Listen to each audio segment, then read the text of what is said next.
Baiklah, kita mulai. Assalamualaikum warahmatullahi wabarakatuh.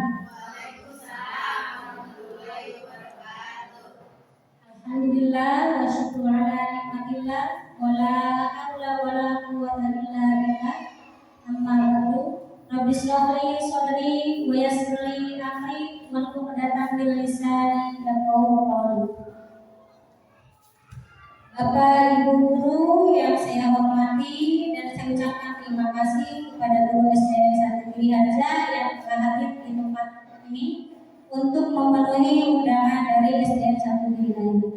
Pertama-tama yang paling utama adalah kita panjatkan puji syukur kepada Allah Subhanahu wa taala karena berkat nikmatnya kita berada di tempat ini dalam rangka aksi nyata diseminasi budaya positif SDN 1 Giri Raya untuk memenuhi persyaratan modul 1.4. Salawat dan salam semoga Allah juga limpahkan kepada Nabi besar Muhammad Sallallahu Alaihi Wasallam yang telah membawa kita dari zaman jahiliyah ke zaman kepintaran, dari zaman kebodohan menuju zaman yang sangat cerdas pada kenyataannya pada hari ini. Baiklah Bapak Ibu yang saya hormati, saya di sini akan memaparkan diseminasi aksi nyata budaya positif modul 1.4, yang mana diseminasi ini artinya penyebaran budaya positif pada modul 1.4.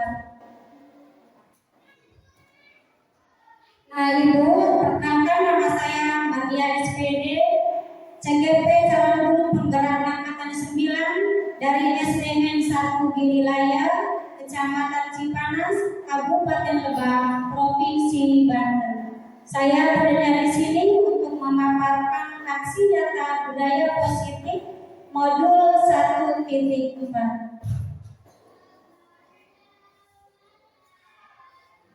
Nah, sebelum ke materi selanjutnya, apakah Ibu tahu, saya tanya ya, apa sih arti dengan disiplin?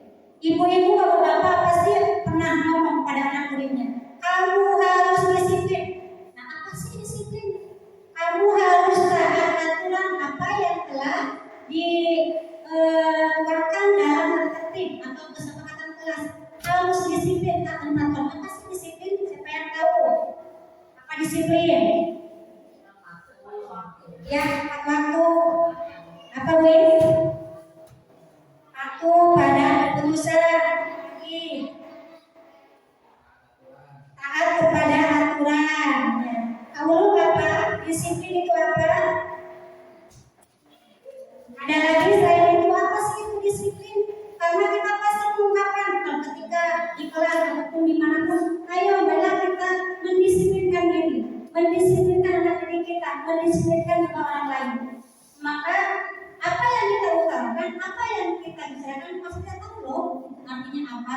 Ya. Apa sih disiplin? Halo.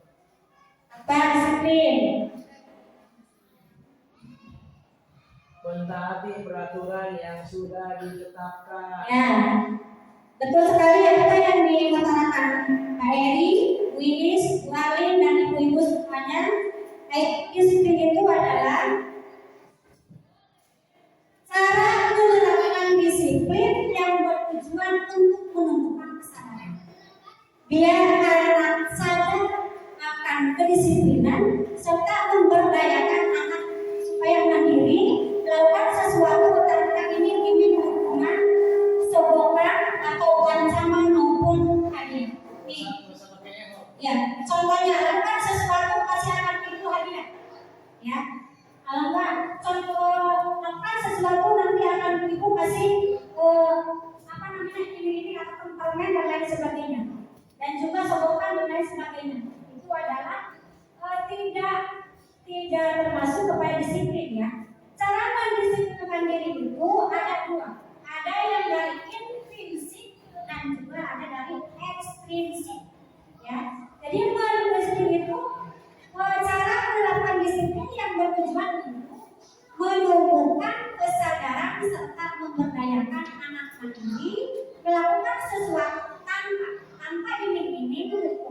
sopan atau terancam. Jadi di sini itu kamu sadar dari dirinya sendiri, bukan karena kamu bukan ini, bukan karena hadiah, itu bukan karena terancam.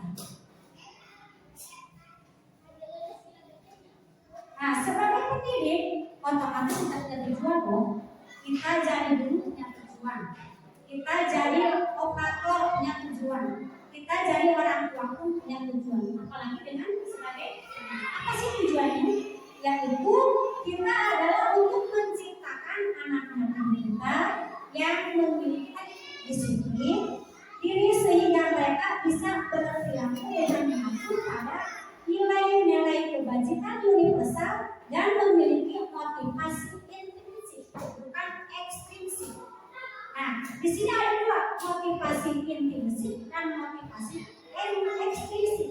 Ya, itu adalah tujuan kita sebagai pendidik. Apa sih intrinsik dan ekstrinsik?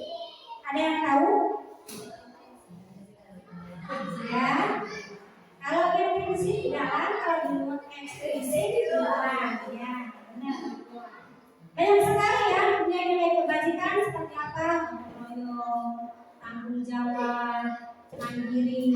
Itu adalah salah satu dari nilai-nilai kebajikan yang harus dimiliki oleh anak didik kita.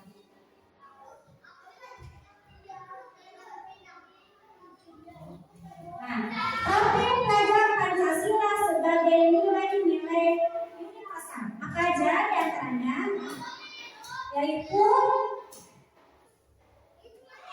motivasi perilaku manusia. Ya, pertama motivasi perilaku manusia dilakukan sesuatu hal untuk menghindari hukuman. Contohnya, saya melakukan sesuatu karena nggak mau dihukum. Ayo anak-anak, kalau kalian melakukan sesuatu, kalau kalian menyapu pasti itu akan kasih hukuman keliling lapangan. Berarti anak-anak menyapu karena ini menghindari hukuman atau sanksi. Kedua, untuk mendapatkan pujian atau imbalan atau juga penghargaan. Melakukan sesuatu anak didik kita itu karena ingin dipuji sama gurunya, karena ingin imbalan dari gurunya, dan juga karena ingin dihargai atau penghargaan dari gurunya. Dan contohnya seperti ini, Pak Eri menyuruh kepada anak didiknya, ayo melakukan sesuatu, Bapak dipuji. Itu karena melakukan hal sesuatu karena ingin dipuji oleh Bapak dan juga ibu guru. Yang ketiga, untuk menjadi orang yang diinginkan menghargai dirinya sendiri. Artinya melakukan sesuatu itu karena tidak ada imbalan, karena tidak ada ingin dihargai puji sama gurunya, dan juga tidak menghindari hukuman, melainkan kesadaran dari dirinya sendiri. Itu untuk menjadi orang yang diinginkan menghargai dirinya sendiri. Tadi sudah Ibu katakan bahwa motivasi manusia itu ada dua. Yang pertama ada ekstrinsik dan yang kedua ada intrinsik. Nah, ini ekstrinsik ini karena takut, karena sanksi dan karena ini dapat imbalan. Melakukan sesuatu hal karena dari luar. Contohnya melakukan karena zion dihukum gurunya ataupun karena ingin kasih hadiah sama gurunya, itu adalah melakukan sesuatu karena motivasi dari luar. Lain halnya dengan motivasi dari intrinsik, melakukan sesuatu karena kesadaran diri sendiri, ya, ingin menjadi orang yang diinginkan dan menghargai diri sendiri. Contohnya, anak didik kita melakukan sesuatu hal nih, yang ayah guru nggak ada gurunya tetap dia menjaga kebersihan. Beda halnya dengan yang ada motivasi dan ekstrinsik. Dia hanya akan menyapu halaman ataupun menyapu kelas karena ada gurunya doang atau ada suruhan. Ya, beda ekstrinsik dengan intrinsik. Intrinsik mah mau ada guru, nggak ada guru, ada suruhan atau nggak disuruh ya. Karena apa? Untuk dari kesadaran dirinya sendiri. Dan selanjutnya ada membuat catatan kelas. Kemarin alhamdulillah saya telah membuat catatan kelas dengan kelas 6, yang mana hasilnya dari kelas itu adalah kesepakatan kelas. Kesepakatan disusun dan dikembangkan bersama antara guru dan murid. Kalau di rumah kata tertib kelas yang benar ya. Kata penting, kelas sekarang bukan kesepakatan kelas. Dari mana dilihat? Kesepakatan antara murid, orang tua, murid, wali murid, wali kelas bersama murid. Siapa yang mengerjakannya? Wali murid bersama murid. Beda dengan kesepakatan sekolah. Kalau kesepakatan sekolah, yang menyepakatinya itu adalah warga sekolah, guru dan kepala sekolah. Ya, beda antara kesepakatan kelas dan kesepakatan sekolah. Kesepakatan kelas disusun dikembangkan bersama-sama antara guru dan murid. Kesepakatan kelas yang menunggu nilai-nilai positif akan berujung pada keyakinan kelas. Keyakinan kelas merupakan kesepakatan kelas yang diyakini bersama oleh guru dan murid selama proses pembelajaran. Kita bertanya kepada murid, kira-kira kelas kita ini seperti apa sih? Ya, kira-kira kelas kita maunya harapannya mau seperti apa? Tanya kepada murid, silakan tulis kalian aspirasi kita tampil. Itu dalam kesepakatan kelas. Setelah kita merumuskan kelas dan akhirnya kita sepakati antara murid dengan kelas yang tidak mengerjakan kesepakatan kelas ada konsekuensi atau sanksi yang akan disepakati oleh guru dan murid. Nah, selanjutnya ada membuat keyakinan kelas. Pertama, membuat keyakinan kelas itu kasih pemahaman dan pengertian guru. Apa sih keyakinan kelas? Apa sih pemahaman kelas? Lantas yang kedua, silakan anak-anak tulis apa sih anak-anak untuk kenyamanan kelas kita, untuk kebaikan kelas kita, untuk kemajuan kelas kita. Nanti anak-anak pertama menulis apa yang diinginkan. Lalu yang kedua, silakan tempelkan aspirasi anak murid yang telah disediakan oleh guru. Dan yang ketiga, itu di sana hasilnya ini hasil dari kesepakatan kelas. Namun kelas 6 tidak di sini dan di sini. Tidak ada lagi kesepakatan kelas atau seperti dilarang buang sampah sembarangan. Tidak ada kata dilarang, tidak ada kata jangan. Kita perbaiki atau perbarui dengan kata positif. Buanglah sampah tadi. Kalau dulu mah jangan memakai pakaian yang tidak rapi. Kalau sekarang pakailah pakaian ini. Sekarang seperti itu. Ya, terus kalau dulu mah jangan datang terlambat, tidak boleh datang terlambat. Kalau sekarang datanglah pada waktu. Ya, itu kata-kata yang harus pakai pada kesepakatan. Kata jangan, kata tidak boleh, kata dilarang. Sekarang dilakukan dengan kata-kata positif. Ketika kita mengungkapkan kata-kata positif, mengutarakan kata-kata positif, otomatis kita sudah membimbing anak-anak kita menjaga yang positif, menggiring, menuntut anak-anak kita ke jalan positif dengan cara apa? Pertama dengan cara kata-katanya dulu. Karena apa? Kata-kata itu adalah perkataan, pikiran, ucapan, bukan doa dari kita untuk anak-anak. Makanya berkata-kata yang baik itu adalah merupakan budaya positif. Nah, ini adalah salah satu contoh kemarin Ibu melakukan, saya melakukan kesepakatan kelas bersama kelas 6 di kelas. Silakan ditonton videonya. Ini salah satu cara untuk membuat kesepakatan kelas.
suaranya.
Itulah diantaranya ya cara untuk membuat kesepakatan kelas. Kita ajak kerjasama anak-anak kita untuk membuat semangat kelas. Jangan ada satu orang pun yang menempel aspirasi sendiri.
menempelkan. Maksudnya di dalam mau diapain, mau di papan tulis mau di apa terserah. Bagaimana maunya Bapak dan Ibu, yang penting kita mendapatkan hasil untuk kesempatan kelas. Dari mana kesempatan kelas ini? Kita ambil dari keyakinan anak masing-masing. Berarti buanglah sampah dan depan itu orang yakin yang bahwa nah di sini juga ada tanggapan seorang siswa mengenai tentang kesempatan kelas. Akan dilihat dulu.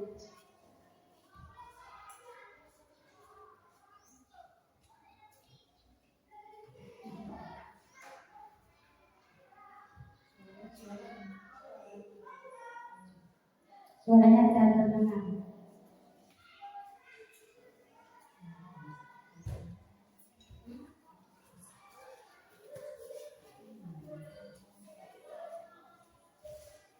Nah, ketika kita sudah memiliki kesempatan kelas, kita ajak salah satu siswa atau kelompok siswa dari kelas tersebut untuk menanggapi apa hasil kesepakatan yang telah kita buat bersama anak-anak kita. Sudah kedengaran suaranya? Udah, selanjutnya materi selanjutnya yaitu ada 5 kebutuhan dasar manusia. Ada bertahan hidup, kasih sayang, dan rasa diterima. Ada juga kebebasan, ada kesenangan, dan yang terakhir ada penguasaan. Di antara 5 ini pasti ini dibutuhkan oleh selain kita, ya orang tua ataupun guru, pasti ini juga semua dibutuhkan oleh anak didik kita. Tergantung anak didik kitanya masing-masing. Anak didik kita itu beragam keinginan, beragam kebutuhan. Karena banyak anak didik otomatis banyak juga kebutuhan dan juga keinginannya. Tidak akan sama antara manusia satu dengan manusia yang lainnya. Karena kita manusia sosial pasti mempunyai kebutuhan dan keinginan yang akan kita capai. Di antaranya bertahan hidup. Contoh, ketika anak didik kita mengambil bekal anak, kita sedikit loh, kenapa ya? Kok anak didik kita suka ngambil bekal anak kalau teman-temannya atau anak yang lain? Nah, setelah kita tanya, ternyata dia kalau mengambil bekal temannya karena untuk bertahan hidup. Dan yang kedua, kasih sayang dan rasa diterima. Contoh supaya caper anak didik kita, cari perhatian orang tua, cari perhatian guru, cari perhatian teman, karena dia ingin ingin rasa kasih sayang dan diterima oleh temannya, oleh gurunya, dan juga oleh orang tuanya. Kadang-kadang anak didik kita itu suka cari perhatian. Oh ternyata anak didik itu butuh kasih sayang dan diterima oleh kita sebagai guru. Dan yang kedua, kebebasan. Contoh, anak didik kita suka ngambil bekal temannya yang ketika kita sedikit kita identifikasi, loh kenapa ya anak didik saya suka ngambil bekal temannya? Ketika kita sedikit ternyata orang tuanya suka ngasih bekal yang itu aja, nggak beragam, nggak ganti-ganti. Berarti anak didik kita itu perlu kebebasan. Dan yang kedua, kesenangan. Otomatis loh, anak didik kita itu perlu kesenangan, butuh kesenangan. Bukan hanya dari kita pun butuh kesenangan. Karena bisa ya belajar sambil bermain. Itu merupakan suatu kebutuhan anak atau peserta kita yang kita butuhkan. Dan yang kelima itu adalah penguasaan. Apa sih penguasaan? Ada, bukan kadang-kadang ada ya. Di antara sekolah-sekolah ada aja anak didik yang gak mau jadi anak buah, gak mau duduk di belakang, maunya di depan. Itu diantaranya salah satu untuk memenuhi kebutuhan penguasaan anak didik, penguasaan. Ya. Itu selain itu adalah 5 kebutuhan dasar manusia. Yang pertama bertahan hidup, dan yang kedua kasih sayang, ketiga kebebasan, yang keempat kesenangan, dan yang kelima penguasaan. Itulah 5 kebutuhan dasar manusia. Dan selanjutnya ada 5 posisi kontrol. Yang pertama ada pemukul, ada kuat merasa bersalah, ada teman, ada pemantau, dan juga manajer. Kira-kira bapak-bapak atau ibu-ibu ya suka ngasih anak kalau menyelesaikan masalah memakainya atau penghukum atau merasa bersalah teman atau dan manajer. Kira-kira yang mana yang dipakai? Ketika di kelas menyelesaikan anak didiknya atau berantem atau yang suka ngonten dan lain sebagainya, kira-kira makanya seperti apa? Penghukum itu seperti apa sih penghukum? Awas ya kalau kamu menjadi tugas Bapak kasih hukuman. Biasanya apa ya? Bapak dan Ibu untuk menyelesaikan suatu masalah di kelas. Apa, Budia? Bunda apa, Bu Eli apa? Untuk menyelesaikan yang di antara lisan ini kira-kira apa yang suka diselesaikan di kelas untuk menyelesaikan masalah anak didik? Memantau Budia? Apa contohnya? Oh baiklah, kalau nggak tahu apa itu penghukum, pembuat besar-besaran, teman pemantau yang mengajar. Ini ada contohnya. Terus, nah kalau penghukum biasanya patuhi atau saya awas ya, saya akan hukum seperti itu. Waktu itu kan anak-anak. Yang kedua, kamu saja, kamu selalu saja sama. Kayak beneran salah wae, salah terus ya. Kata-kata penghukum selalu pasti yang terakhir. Nah, kamu kalau kerjain tugas selalu aja lain. Kamu kalau kemudian mau pulang selalu aja lain. Kata-kata apa? Untuk menjustice anak-anak. Dan yang kedua, pembuat merasa bersalah. Kalau pembuat merasa bersalah itu ada dengan kata-kata yang bagus. Ya, amat kamu. Ibu sama kerja kamu. Berapa kali sih Bapak harus kasih tahu kamu? Nah, itu ada nanti merasa bersalah dari seorang ini, seorang peserta ini kenapa itu? Karena ada kata-kata seperti itu. Selanjutnya ada teman. Biasanya teman ini nggak mau loh menjelaskan temannya, lalu merangkul temannya karena sayang dan menghargai temannya. Kita berkata, ayo bantu di bapak, yang itu enggak kan? Ya, ayo ingat mantan bapak sama ibu kepada kamu apa? Ingat apa yang pernah bapak lakukan kepada kamu. Ingat apa yang pernah ibu lakukan kepada kamu. Ingat ya, kamu bilang ibu.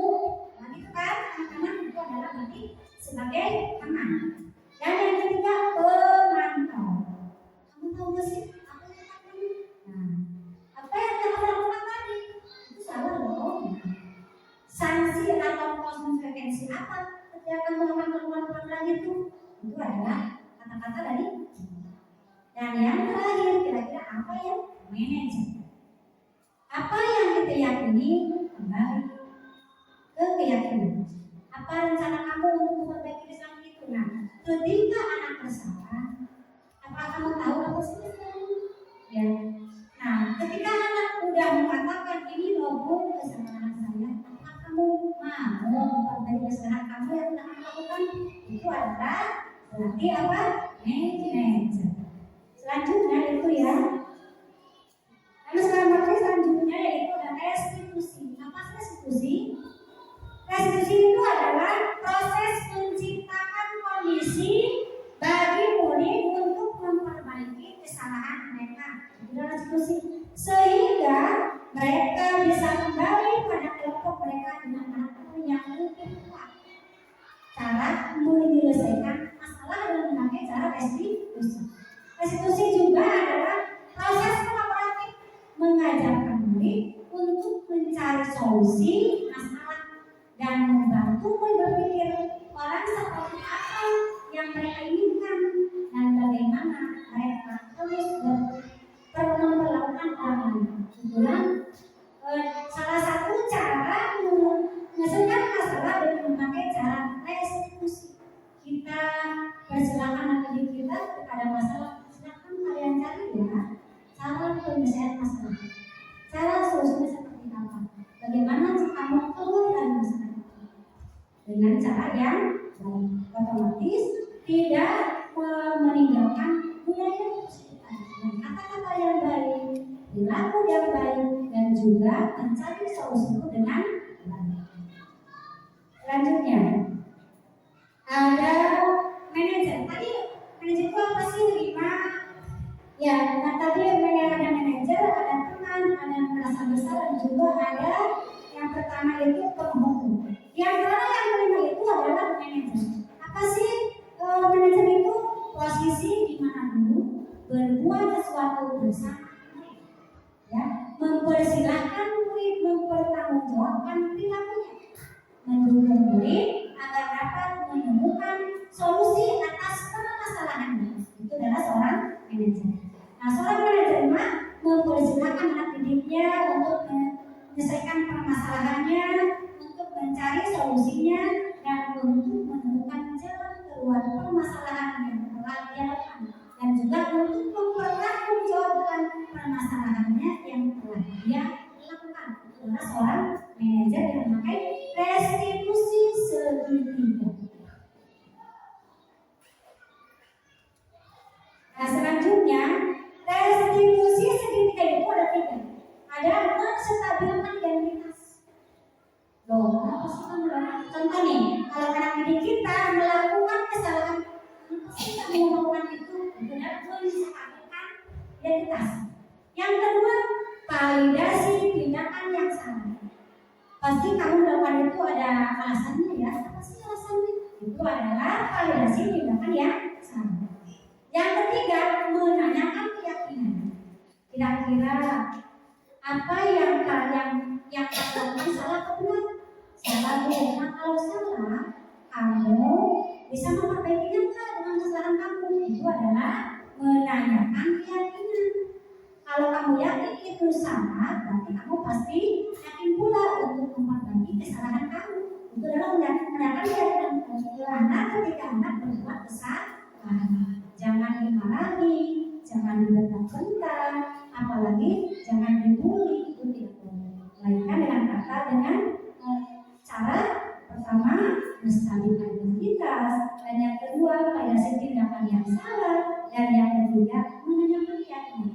Itu adalah untuk menyelesaikan masalah dengan cara restitusi segitiga restitusi. Baiklah, selanjutnya ada ini contoh langkah restitusi yang saya lakukan di kelas 6. Silakan dilihat menggunakan video ini. Ahriya. Iya. Aris.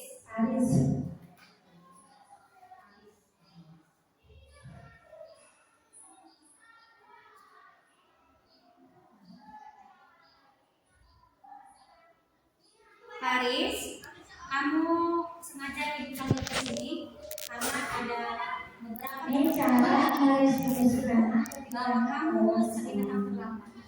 Betul kan? Menurut pengalaman kamu, ya, udah berapa kali kamu datang terlambat ke sekolah?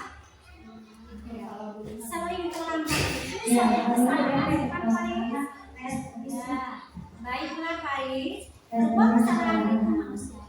Setiap orang pasti berbuat kesalahan. Kita harus belajar dari apa yang sudah kita lakukan, dan kita mau memperbaiki dan tidak akan mengulanginya lagi. Setuju? Yuk kita cari solusinya bareng-bareng ya Paris. Kamu sering terlambat itu pasti ada alasannya. Kenapa sih kamu Paris sering sekali kamu terlambat ke sekolah? Saya sering ya. Apakah kamu tahu apa keyakinan kelas kita yang sudah kita sepakati? Kalau tahu sering terlambat itu keyakinan kelas kita bukan?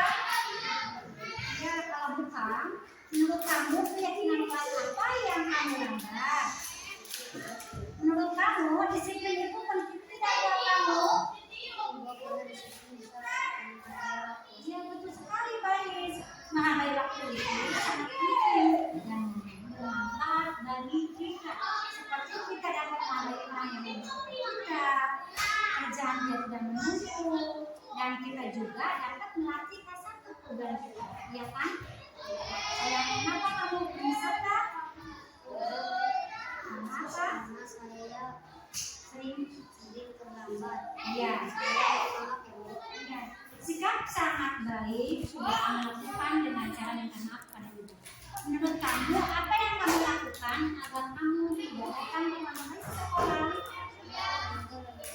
Alhamdulillah untuk video sekarang sekolah Paris yang dihapus terus dari lainnya ya nanti anak dapat sasaran baik terakhir kamu supaya katanya itu alasannya dan juga baru ini dan melanjutkan pelajarannya sama-sama.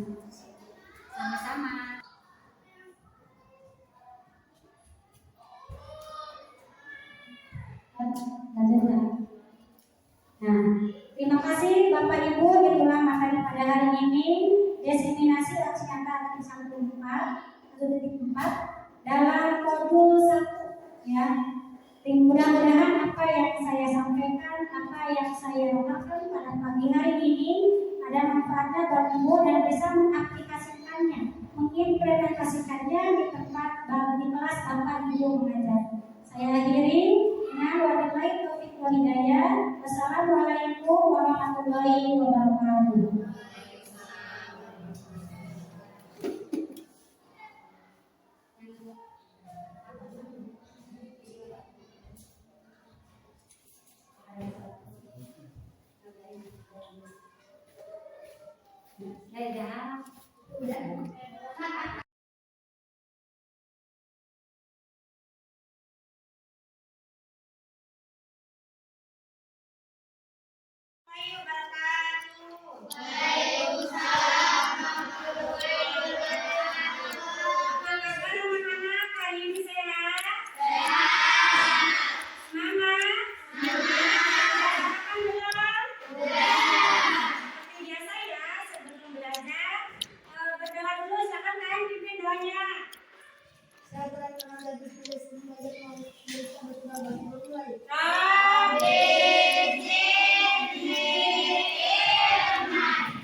Baiklah anak-anak, sebelum pembelajaran dimulai, kita hari ini akan membuat kesepakatan kelas dulu, setuju?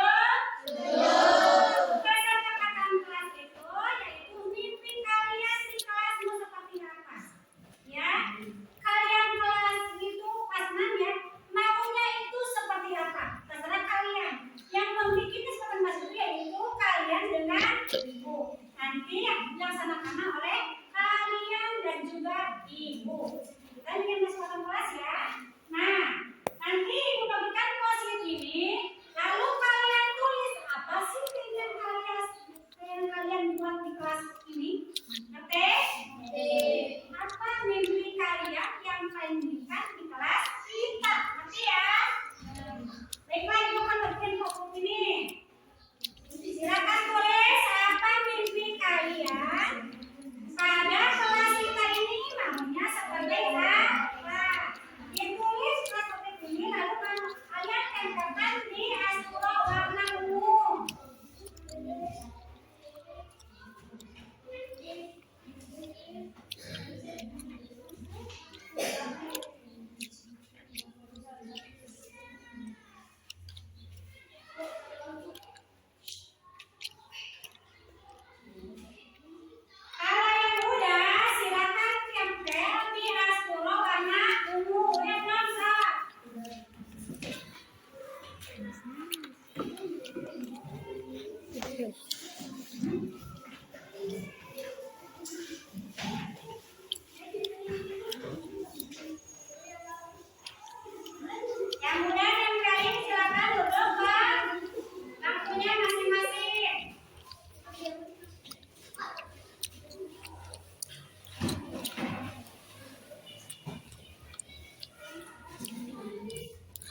Jangan buang sampah sembarangan. Berarti apa?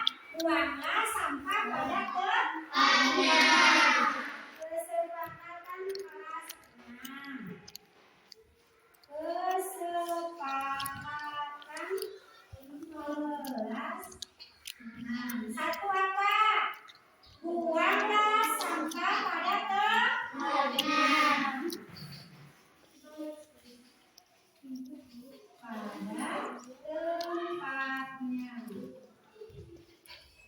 Kedua apa? Berpakaian seragam yang rapi. Berpakaian seragam yang rapi. Ketiga, melaksanakan jadwal piket. Ya. Ketiga, melaksanakan piket sesuai jadwal.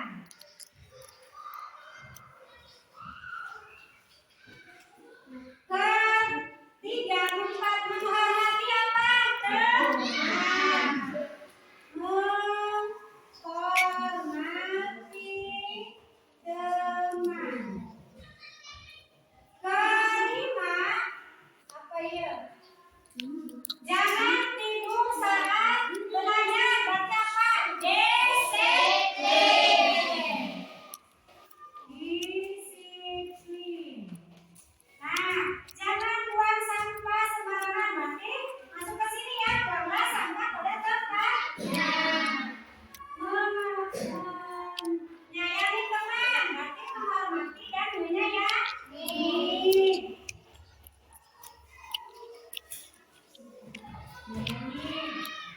Terus mengerjakan PR, maksudnya karena disiplin. Berdoa sesudah 6. Berdoa sesudah belajar. Berdoa sebelum belajar. Berarti berdoa sesudah sebelum dan sudah belajar. Nah, terus disiplin ya udah. Mengerjakan tugas tepat waktu. Disiplin. Terus menyayangi teman. Ayo belajar yang rajin. Berarti disiplin. Buanglah sampah pada tempatnya. Berarti ini masuknya, yang ini masuk ke satu ya, yang buanglah sampah pada tempatnya. Nah, inilah kesepakatan kelas yang kita buat untuk kelas 6. Yang pertama, buanglah sampah ke tempatnya. Alhamdulillah, kami kelas 6 pada hari ini telah membuat kesepakatan kelas bersama Ibu Guru. Semoga kami bisa melaksanakannya.